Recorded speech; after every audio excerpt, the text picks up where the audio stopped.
What is up, birds and hosts? It's Ash, your Optic MiDNiTE, and today, thank you so much for tuning in to my video about Call of Duty World War II competitive, what we know, what we don't know, and what I think I would like to have happen. So I opened up a discussion with you guys on Twitter yesterday, just kind of talking about like wishes for Call of Duty World War II competitive, and I got a lot of great responses, and it inspired me to make a video about it. It's something I'm super passionate about. Like, I might not be a competitive player, a pro player, but I have been watching the scene evolve, and I've been closely watching and following it for like 7 years, right? So I've seen how everything's kind of happened over a period of time, and I have a lot of opinions about what could, like, I think World War II has a fantastic opportunity ahead of it. The last boots on the ground Call of Duty we had was Call of Duty Ghost, and it had really weird game modes. It had domination, it had blitz. I think blitz is by far the least competitive game mode I've ever seen played in Call of Duty. Dom is competitive, but it's very boring unless it's a close game or unless it's the last 2 minutes of the game.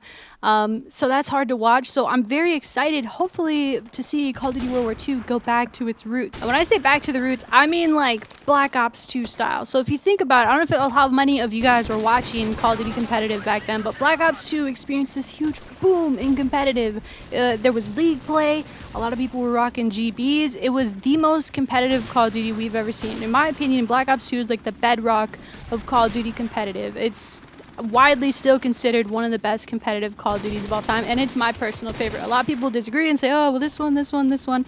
I think because of Hardpoint, Search and Destroy, Capture the Flag, the maps, the guns, the balance, everything was really great about Black Ops 2. So now World War II, because the only other boots game since then was Ghost, which had these weird modes, and then you had the jetpacks, and obviously there's been growth since Black Ops 2. Like, Black Ops 2 wasn't the apex of growth, but I don't think the growth that we've seen over the jetpack Call of Duties has been strictly because of gameplay. I think Activision and developer support has helped, and also just storylines within teams, really big franchises playing.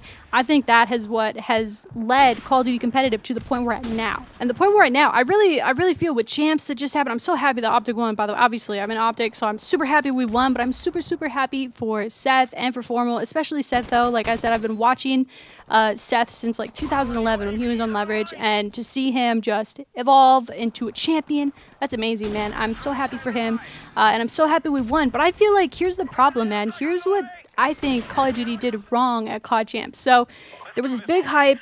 Optic won, it was amazing, and then they did a very quick interview, and then they switched to this very awkward after show. They should have at least wrapped it up with analysis, or maybe not. Maybe they should have had just a short trailer about Call of Duty World War II, because here's what we know about Call of Duty World War II competitive. It's not much, but we know that there's going to be ranked play, there's going to be game battles integration like there is in Infinite Warfare. You basically get a GB match online, the game knows that you're in the match, and so it makes the lobby for you and everything. Super easy, very good for beginners, and just convenient for the hardcore crowd already, right?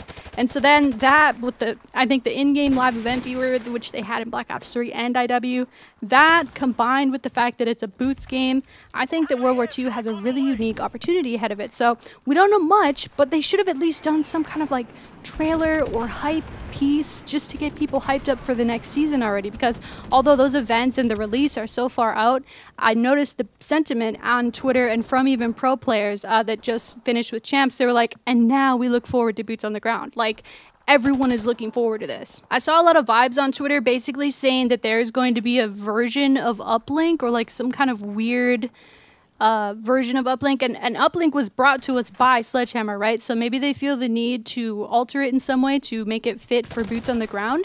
I've noticed Michael Condrey tweeting on Twitter about, you know, maybe modifying it so that you could still do it. You could throw something. I don't know what World War II item you could throw into a portal. I don't even know how that makes sense. Maybe it does. I don't know. We'll have to see, because there's a lot that we don't know. We're just guessing. But I would personally just like to be a purist, man. I would like to go back to Hardpoint, Search and Destroy, CTF. I think that CTF did not work very well in jetpack Call of Duties because of the ability, how fast you could move around, and also it just created a lot of like stalemates. It just wasn't the most exciting thing to watch, especially compared to like Uplink and Hardpoint and Search and Destroy. So I think that if they were to you know, we're going back to boots, so it kind of changes. Like Black Ops 2 CTF had some of the most intense plays I've ever seen in competitive Call of Duty. So I think that should be the game mode. I really don't think they'll do something like Blitz. I could see them maybe throwing in an uplink, but either way, I definitely hope it's 3 game modes. I'm not a big fan of the 4 game mode. Didn't we have 4 game modes, right, in AW? I don't think I like that. That was really weird, right? Maybe that's just me. You guys have to let me know what you think. I think that World War II has a unique opportunity ahead of it. I've said that already in this video, but it really does. Like with the ranked play, live event viewer, game battles, that makes it very easy for casuals to come check it out. And I think that because the game itself is going to, it seems like it's going to play slower. Like watching Black Ops 3 or especially IW and AW, like there's so much jetpack clashing going on. It's up in the air, it's down, it's weird equipment, there's specialist abilities. It's just kind of a cluster F, right? Sometimes it's like and especially I noticed at Champs, like the font or the coloring of the letters in the kill feed was not bright enough at times. So like the blue and the green, it was like really hard to discern like how fast these trades are happening, who's killing who. I think that all needs to be improved for World War II, and I think it will be because we're going to be playing seemingly a slower game. And a lot of people I saw on Twitter, they were like, well, that just means it's boring, and if you can't keep up, you know, with the fast pace, then you shouldn't be watching it. I disagree so much. I think that if you have a strategic, competitive, great game modes, great game, you can pull in a lot of casuals because they can understand what's happening, right? Instead of this frantic trade out and trade in and retake the hardpoint thing. Instead, like Black Ops 2, you have to work on spawn manipulation, you have to work on map control, you have to work super together as a team. You can't just all fly in and trade out and hope that you're the last one remaining at the end. Alternatively, I don't think there's going to be any specialists in the game. It doesn't seem like there's going to be. I'm okay with kill streaks, but specialists I don't think are the most competitive thing. Sure, they make for a lot of like super clutch plays, but at the end of the day, when it's an even playing field and you see a player like Karma get a 1v3 without using a specialist, that is way cooler than him using some kind of going into an alternate dimension frickin' specialist thing to get a clutch. I mean, obviously it's exciting, but I think from a competitive standpoint, it is way better to watch somebody clutch on their own ability on an even playing field.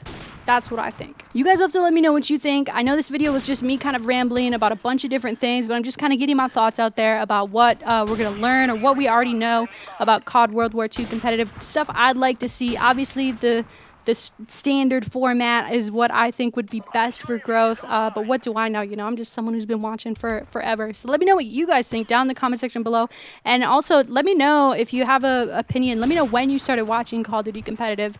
I would love to know. So that's going to do it. Leave a like on the video if you guys enjoyed. I super liked making this video. I'm super passionate about Call of Duty competitive. I hope we have a great year ahead of us.